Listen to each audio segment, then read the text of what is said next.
John here again, and today we'll be talking about reviewing Escape from LA. And I do enjoy this movie. And I know, even like I was looking at the reviews on IMDb, this film kind of gets a lot of mixed responses. People like it, some people don't. Some people have said that it's inferior to the first movie. And yes, while this film does go into a little bit of familiar territory, but I still enjoy it. I mean, I do think it's a worthy sequel. But yeah, I do like Escape from LA. Now, the plot to this film here, the year is 2013, and Snake Plissken is back. This is 16 years later, and an earthquake has separated Los Angeles from the mainland. And in the new moral America, all the citizens are not conforming to the new laws. For example, no smoking, no red meat, what have you. And they are deported to LA, now a penal colony. And the president's daughter, the president in the film played by Cliff Robertson, his daughter has stolen a doomsday device that has fled to LA, and it's up to Snake Plissken to find the president's daughter and retrieve the doomsday device before it's too late. And that's the plot here to this film. Now, once again, directed by John Carpenter, and this film here, it was in development for over 10 years, and at one point, a script was commissioned in 1987 and was written by screenwriter Coleman Luck with Dino De Laurentiis' company producing. Carpenter later described the script as too light, too campy. In time, Carpenter and Kurt Russell got together to write with their longtime collaborator, Deborah Hill. Carpenter insists that Russell's persistence allowed the film to be made, since Snake Plissken was a character that he loved and he wanted to play again. So, yeah, and, John Carpenter here, I mean, this was right after Village of the Damned, I believe, again, which he directed the year before.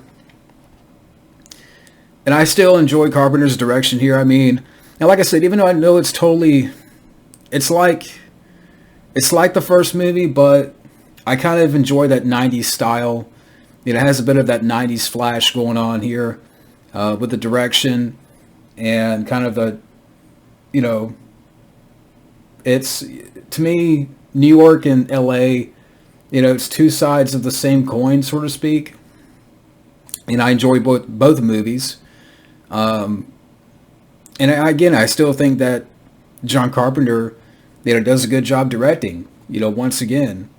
So yeah, I did enjoy the direction by John Carpenter. But the cast here, Kurt Russell, he slides right back into the role as Snake Plissken, does a great job still. The supporting cast, you have quite a bit of talent here. Steve Buscemi as Eddie, Mapped to the Stars Eddie. He was fun in the movie. I mean, he kind of plays, a little bit of a shady character that appears, here and there throughout the movie. But he was fun. Peter Fonda as Pipeline, kind of a surfer character that Snake meets, along the way. It was cool to see Peter Fonda in there. And then, like, later on, him and Snake have this crazy surf scene. But, yeah, they're riding this wave. Yeah, kind of a crazy scene, but Peter Fonda, Cliff Robertson, he would go on to play Uncle Ben and Sam Raimi's Spider-Man. He was the president here in this movie, and he was good. I mean, you also have Stacy Keach as the commander, Pam Grier as Carjack Malone, and I like Pam Grier. I don't know about the whole thing in the movie about her character. Like, they kind of make it like she was formerly a man, and that, the character in Snake, had a past and what have you. But again, I like Pam Grier. I wasn't sure about the whole thing about, changing of the voice. People know that have seen the film know what I'm talking about, but I do like Pam Grier. Bruce Campbell, which it's weird because I I just noticed this recently that Bruce Campbell plays the Surgeon General of Beverly Hills. And I'm like, okay, where's Bruce Campbell at? I know he's in this movie, and he's the surgeon. But yeah, Bruce Campbell's in here. The guy that plays the villain, this villain Cuervo Jones, I thought he was okay. I mean, he's not, Isaac Hayes, like in New York. It's not like he, I thought Escape from New York had a better villain, but, Cuervo Jones, again, I thought he was okay, decent. You also have Peter Jason in here, and that's a guy that you've seen quite a bit in other movies. But, for the most part, again, you have a very talented supporting cast. I mean, again, Steve Buscemi, Peter Fonda, Cliff Robertson, Stacy Keach, Pam Grier, Bruce Campbell. So a lot of cool talent in this movie. Now, to mention some box office here, the film's budget was $50 million, and it only made $25.5 million. It came out to, mixed reception and what have you. And again, I know there's going to be some people out there that don't like the film. I like the film. I mean, if I had to think about any sort of cons, I would say, the special effects are not the best. And to mention a little note on that, the film is known for having rather poorly produced CGI. This was due to the fact that employees at the visual effects house, Buena Vista Visual Effects, had never dealt with computer graphics before and didn't really know how to achieve them properly. So yes, I can understand, some of the graphics here, special effects at the time, doesn't look the best. But other than that, I mean, I can't think of too many negatives that I have with this movie. Maybe it doesn't have that grungy and grittiness of the first movie, but it's still a lot of fun. And I still really enjoy that 90s, flash to it. I thought the soundtrack was fun. And, some of the scenes, for example, Snake, playing that little basketball game, I thought that was fun. And just kind of, you're following Snake, throughout LA. And I like the look of LA and some of the fun characters that he would meet, along the way. But yeah, I mean, I really enjoyed, and so like I said, I enjoyed that. Again, like I mentioned, later on where you have the scene with a wave, where he's riding the wave with Peter Fonda's character.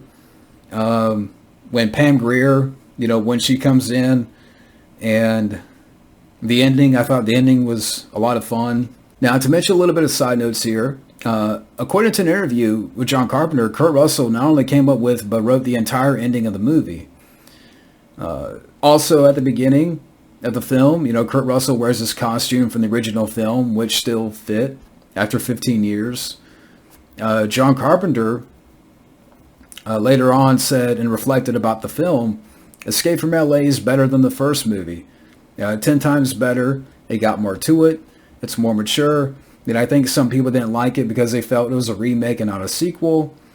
I suppose it's the old question of whether you like Rio Bravo or El Dorado better. They were essentially the same movie. They both had their strengths and weaknesses. I don't know. You never know why a movie's going to make it or not. People didn't want to see Escape at that time, but they really didn't want to see The Thing, or just wait. If you got to give me a little while, people will say, what was wrong with me? I think later on he reiterated his statement in another interview. It is a better movie. It didn't do what the first one did for some reason. Maybe it was too dark, too nihilistic. I don't know. They didn't dig as much. They didn't dig it as much as the first one. It did okay, but it just wasn't a hit. So that's what John Carpenter said about the movie. John Carpenter and Kurt Russell had talked about making another Snake Plissken movie in 1986, and it was a difficult decision for them, to make about making a sequel, and they talked about it for years. And when the Los Angeles earthquake struck on January 17th, 1994, they decided to do Escape from LA, which would be about earthquakes and floods and mudslides, drive-by shootings, and they wanted the darkness of Los Angeles to be in it. Kurt Russell was 45 when he made this movie, and he worked out for several months to get back into Snake Plissken shape. And overall, Escape from LA, I still enjoy this movie. I mean, if you were to ask me, which is my favorite, I'm going to probably pick New York because I still enjoy that grungy, Grady Carpenter direction and style and the look of the film, the setting and all that stuff. And so, yes, I mean, this film, it may be Escape from New York with a 90s coat of paint. It may not have that grungy, texture of the first movie. And it probably does go into familiar territory. But it's still a entertaining popcorn movie. And it's fun. I do think it's a fun sequel. So, yeah. That's my review of Escape from LA. Thank you for watching, and have a good day.